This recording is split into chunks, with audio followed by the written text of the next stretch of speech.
Welcome back. Today we're going to test a Highland whiskey, a Dalmore Port Wood. It's actually a whiskey I like a lot. Dalmore is a good house, reputable house. They know how to build their whiskeys.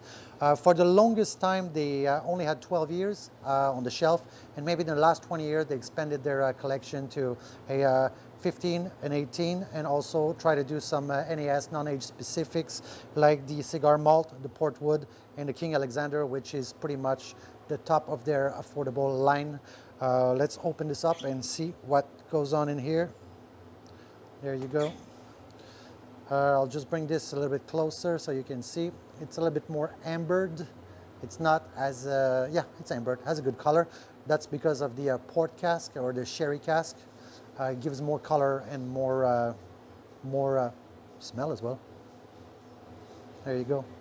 This actually, this is 46.5%, so it's not too hard on the nose. The alcohol content is reasonable.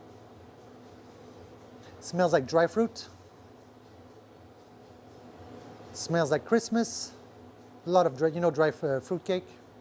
Yeah, that's what it smells like. Let's try it.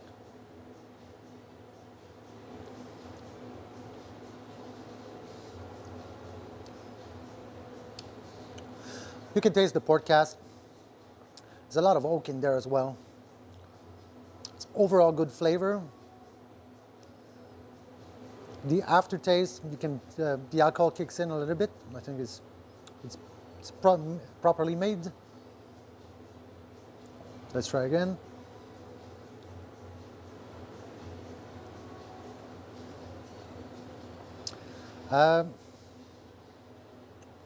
Yeah, there's a bit of orange in there. It's pretty sweet. I would say that it's not very oily. I would have liked it to be a little bit more oily than this. More oily, sorry. It's a bit dry at the end as well. This is a $60 bottle. It's mid-range for this company, for this distillery. Overall, it's a great, great taste. Listen, if somebody puts this bottle in a wedding on the middle of the table, it's a good bottle. There's no shame in it. I'm just a little bit picky because I get to taste a lot of whiskeys, right? I have like 180 in my restaurant and 300 in my house. So I'm close to 500 bottles of whiskey. You can taste the port. I think what happens in this, right? I think it comes in from a 30-year-old port cask. You can taste the flavor. There's a lot of flavor in there, but it's a young whiskey. It's not like an 18 finished in a port cask. It's more like a 12, a 15, maybe even some 8 in younger stuff in there. I feel there's a lot of young stuff in there. I think they try to hide the fact that it's young with a lot of port finish in there.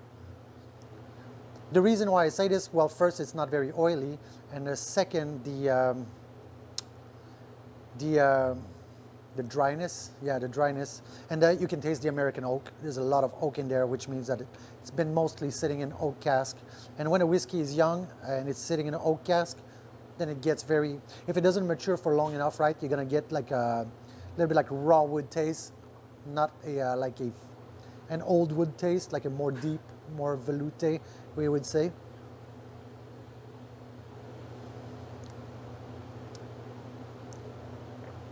I like it.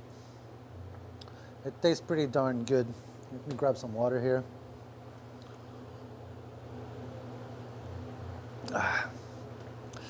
Yeah, I think the casks for this are, I think they're port. Wait, they're made in W.J. Graham. Yeah. There you go, W.J. Graham, which is very good port house. And I know for a fact that Dalmore actually selects their cask. They don't just take whatever they send. They'll go out there, they go and they mark some casks that they want, and then they choose these one to mature their whiskeys. So it's actually, you know, they do things right. You know, some whiskey is very subjective. Some things you like, some things you like less. So like for me, I like this one.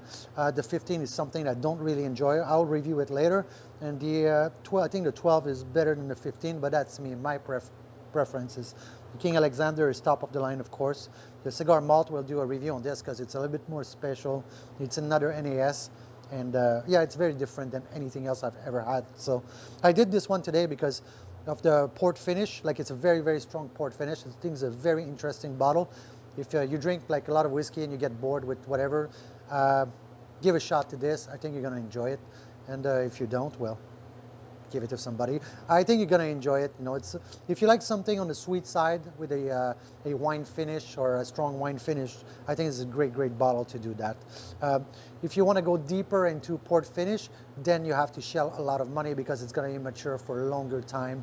Maybe an 18-year-old in a port finish, it's not the same price as this would be, right? We're going to be talking to $200-300 for a bottle. So I think this is a good compromise. So anyway, that's my review for this today. Catch you later and see you around. Bye-bye.